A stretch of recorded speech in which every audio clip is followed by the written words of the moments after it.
ঘৰখনৰ প্ৰথম চৰকাৰী চাকৰি ক'বলৈ ভাষা নাই তাক বহুত কষ্ট কৰি আমি পঢ়াইছোঁ এদিন খবৰ পাম বুলি পুত্ৰৰ চাকৰিৰ খবৰ পাই কান্দি উঠিল মাতৃ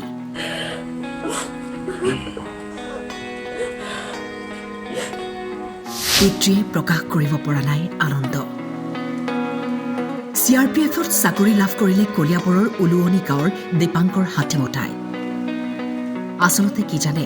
বহু পিতৃ-মাতৃয়ে পেটত গাঁঠি দি হ'লেও সন্তানৰ ভৱিষ্যতৰ বাবে দিনে নিশাই কষ্ট কৰে এখন সৰু গেলামালৰ দোকান দি পৰিয়াল পোহপাল দিয়া পিতৃ-মাতৃয়ে পুত্ৰক পঢ়ুৱাইছিল এদিন ভাল খবৰ পাব বুলি তাক বহুত কষ্ট কৰি আমি পঢ়াইছোঁ তাক বহুত কষ্ট কৰি পঢ়াইছোঁ তাৰ এদিন খবৰ পাম বুলি কোনো অভিভাৱকে নিবিচাৰে সন্তানে সেই একেই দুখ কষ্ট ভোগাটো মই 2024 চনৰ যি SSCৰ দ্বাৰা SSC GDৰ ভৰ্তি হৈছিলে তাত মই CRPFত লাভ কৰিবলৈ সক্ষম হৈছোঁ তাৰপিছত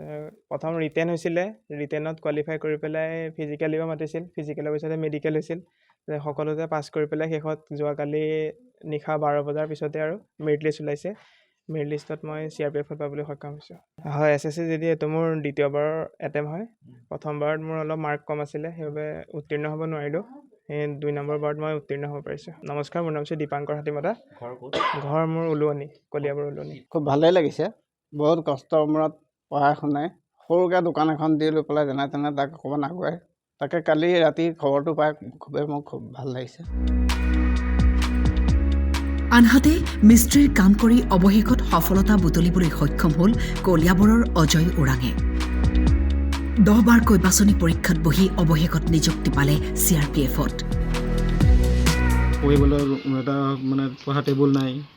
এটা টেবুল থাকে মাটিত বহু আগতে মাটিত তাৰপিছত এটা কাঠৰ টেবুল বনাইছিলোঁ সেইটো দিয়ে পঢ়া শুনা কৰিছিলোঁ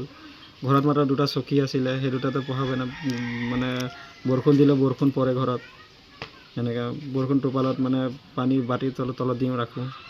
বহুত কষ্ট হৈছিলে আগতে এতিয়া ধৰ অলপ ধৰ নিজেও কৰি আছোঁ নিজেও কাম কৰোঁ মা দেউতাও কৰে তাৰ মাজতে চলি আছোঁ আৰু বহুত কষ্টৰ মাজতে পঢ়া শুনা কৰিলোঁ দিনত আগতে যেতিয়া এক্সাম হৈ আছিলে মোৰ এক্সামৰ আগত মোৰ দিনত 8 ঘণ্টা 9 ঘণ্টা কৰি পঢ়োঁ মানে বেলেগ আৰু ঘৰতো অলপ চলপ কাম চাওঁ নিজৰ পঢ়াটো চাই আছিলোঁ তেনেকৈ আৰু সফলতাটো পাইছোঁ আৰু ঘৰে ঘৰে দিন হাজিৰা কৰে পিতৃ-মাতৃয়ে এসাঁজ খাই এসাঁজলৈ চিন্তা কৰে বতাহ ধুমুহাত আনৰ ঘৰত গৈ আশ্ৰয় লয় কিন্তু সেই উৰুষা পূজাত এতিয়া আনন্দৰ লহৰ ভাল লাগিছে কি কৰিছিলে আগতে মই বাগানতে কাম কৰি আছিলোঁ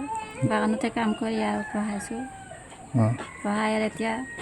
মানে চাকৰিটো পাইছে যে মনটো ভাল লাগিছে মই হাজিৰা আগতে মই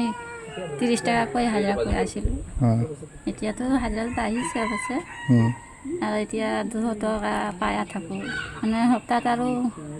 আমাৰ কাটি কৰি আৰু কিমান 1300 টকা পাওঁ ঘৰটো আৰু যেন তেন চলাওঁ আৰু উপায় নাই ঘৰৰ মানুহ হাজিৰা কৰে আৰু ল'ৰাকো চাব লাগে সেইটো কাৰণে